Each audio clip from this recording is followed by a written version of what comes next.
Nasubukan mo na bang magluto ng creamy pork chop with mushroom? Kung hindi pa, para sa'yo ang video ito.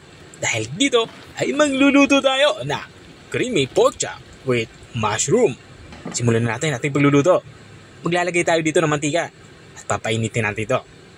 Matapos nating mapainit itong ating mantika, piprituhin natin itong ating pork chop.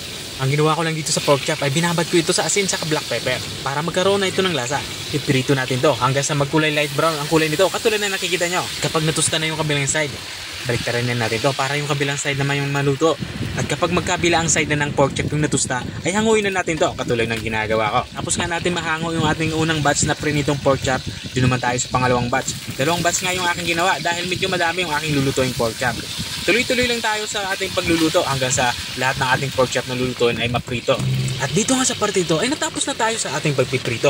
Ang gagawin ko lang ay hanguin lang natin to ay tatabi. Itong ating mantikang ginamit ay babawasan lang natin to. Magtitira lang tayo ng sapat sa ating gagawin pagigisa. At dito nga sa parte ito ay nagsisimula na tayo magisa. Bawang at sibuyas pinaghalo ko na. Palabasin lang natin ang aroma nito. At kapag ganito yung itsura niya, ilagay na din natin itong ating mushroom. Gawin natin ay igisa din natin ito kasama nitong ating bawang at sibuyas. Maraming salamat nga pala sa mga nanonood sa oras na ito. Kayo ang aking inspirasyon para magpatuloy sa aking ginagawang pagluluto. At syempre, hindi magiging kompleto yung aking pasasalamat kung hindi ko babatiin ang mga masusugid nating mga taga-subaybay. Big shoutout nga kay Sir JB Pertimos ng Guindolman, Bohol. Shoutout din kay Ma'am Milagros Lansangan Abadiza Guzo ng Balagtas, Bulacan at Arceb Noble ng Pasig City. At maraming salamat din sa mga walang sawang nanonood at nakasubaybay dito sa aking channel. Balikan nga natin itong ating nilulutong ulam. Nilagyan ko na pala ito ng cream of mushroom. Ito na yung aking naging sabaw. At dito nga sa parting ito ay nilagyan ko nito ng black pepper or pamintang durog. At dahil creamy pork chop ang ating niluluto, lalagyan natin ito ng all-purpose cream. Isang pakete nga ng all-purpose cream ang aking inilagay dito. Inubos ko na ito. Matapos kong mailagay ito ay haluin ko lang ito para kumalat dito sa ating nilulutong ulam. At maglalagay na din ako dito ng pirasong pork cube. Makakatulong ito para mas maging malasa ang ating nilulutong ulam. Para naman maging balanse yung lasa ng ating sauce, naglalagay ako dito ng asukal. Kalahating kutsarang asukal lang yung aking inilagay.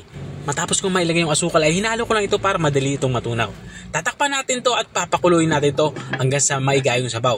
Ang gusto natin ma-achieve dito ay lumapot itong ating sauce. Matapos nga ng 3 minutong pagpapakulo, ay ito na nga. Nakuha ko na yung gusto kong mangyari. Ang lumapot itong ating sauce. Bago natin to i-serve, lagyan lang natin to ng basil leaves. Ito naman ay optional. Kung wala kayong basil leaves ay okay lang naman. Skip nyo na yung procedure na to. At ito na nga, lutong-luto na nga yung ating ulam pananghalian. Ito yung ating creamy pork chop with mushroom. Kung nakarating ka hanggang dito sa dulo ng aking video, maraming salamat sa panonood. At kung nagustuhan mo naman yung bago nating recipe ibinahagi, baka pwede mo naman to i-share. O siya, hanggang dito na lang ako. Kita-kita ulit sa mga susunod kong mga videos. Paalam! Bye-bye!